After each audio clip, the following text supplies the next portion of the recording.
Hello, everyone, and welcome to our fourth quarter of 2018 market and retirement planning update. Yes, it is finally the fall. As of the date of this recording, it's been raining now for a couple of days. I don't know when we last seen the sun, and hopefully this will pass and we get into some good, nice fall days. As a kid growing up on the farm, this weather was always watched a little closer in my household just because our family trying to get crops out of the field. And needless to say, it hasn't been moving very quickly down on my family farm. So, anyways, with that, let's dive into this quarter's video. And I'm going to kind of be short to the point. This video should take probably 7 or 8 minutes. I have about 6 or 7 slides to show you. We'll review the market returns over the past quarter, talk about the changes to interest rates, talk about the continued strength in our U.S. economy, and then talk a little bit about what to expect as we come up towards the midterm elections. So, number one, market overall is pretty healthy.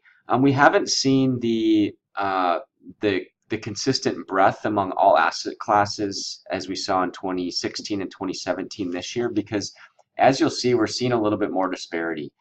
U.S. large cap continues to do fairly well, as you can see up here.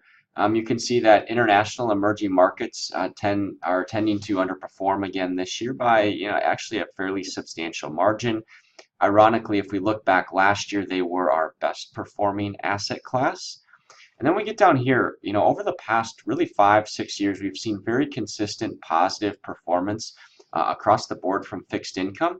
Well, now that we're starting to see some rate increases here in 2018, we're starting to see some downward pressure on fixed income, and therefore it's not supporting that side of the portfolio as it once did before. So overall, you put this together, fairly solid returns, nothing to get overly excited about, but again, we'll take anything that's positive after having these continuous up years that we've had over the last 9. So as you can see here, this is a beautiful looking chart. We saw really, if we go back to 1997, we saw a 106% increase, then a 50% decline. Then we saw a 100% increase followed by a 15% decline. At that point, most of us as investors were really ready to throw in the towel, and our tolerance for patience and just overall investor confidence was really in the toilet, so to speak. And so here we've finally seen some very significant forward progress from the bottom here, 331%, and does not look like it's slowing down. My hunch is at some point here we'll get some sort of major market correction, but that could be 1, 2, 3 years from now. I don't really know, but nonetheless, it just shows that we have to stick with this longer term, and we do go through rough patches, whether it be 5 years or 10 years along the way, and that's just part of the deal of being a long-term investor.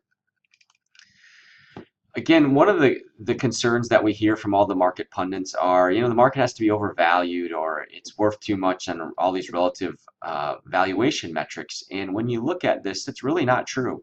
You can see right here that our PE ratio, our price to book ratio, dividend yield ratio, you can look in the upper right corner, they're really not that much overvalued relative to historical measures. And so we couple that with a low interest rate environment, we see continued strength ahead. The next thing that I wanted to touch on was the Fed funds interest rate increases. So if you're someone that's been out buying a home, refinancing a mortgage, maybe going out and getting a loan of some sort, or even just looking for better checking and savings balances or money market, you're starting to see interest rates really start to tick up at an accelerated rate.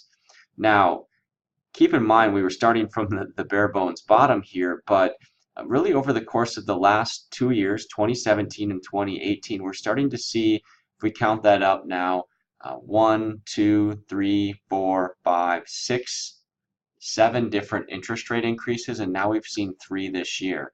And so again, this shouldn't be a worry for people. Remember, we raise interest rates when the economy is good and strong, and markets tend to perform well in rising interest rate environments. So don't let people convince you otherwise that the increasing interest rates are bad longer term. Now, there is the point of stretching it too far, but again, we're at 2.25% right now at interest rates. So it's nothing even remotely close to the historical mean.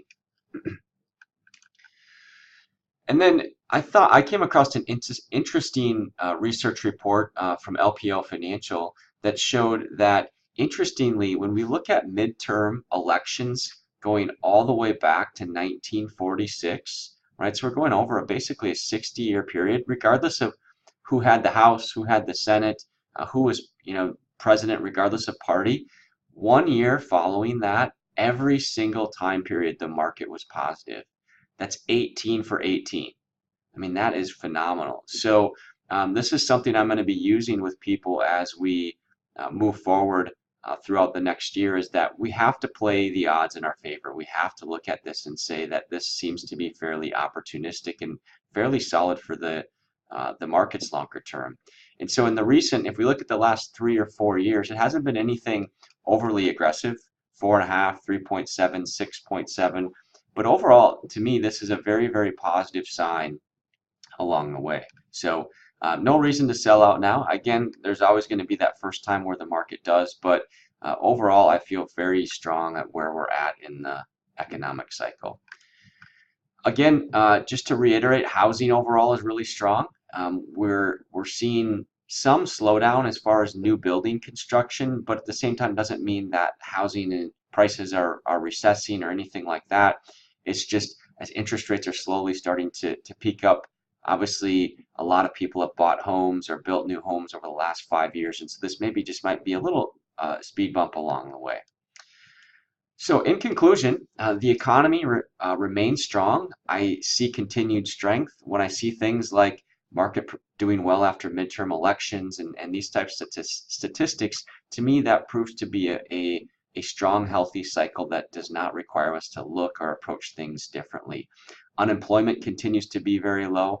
A lot of different people, clients that I talk to, different industries, sectors, is that overall there's a labor shortage out there in a lot of different industries, and they're really struggling to find good people.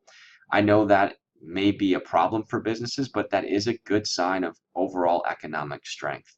So again, political divide is at an all-time high. We don't need to get into that here, but don't let that cloud your investment opinions. Right? We need to separate those.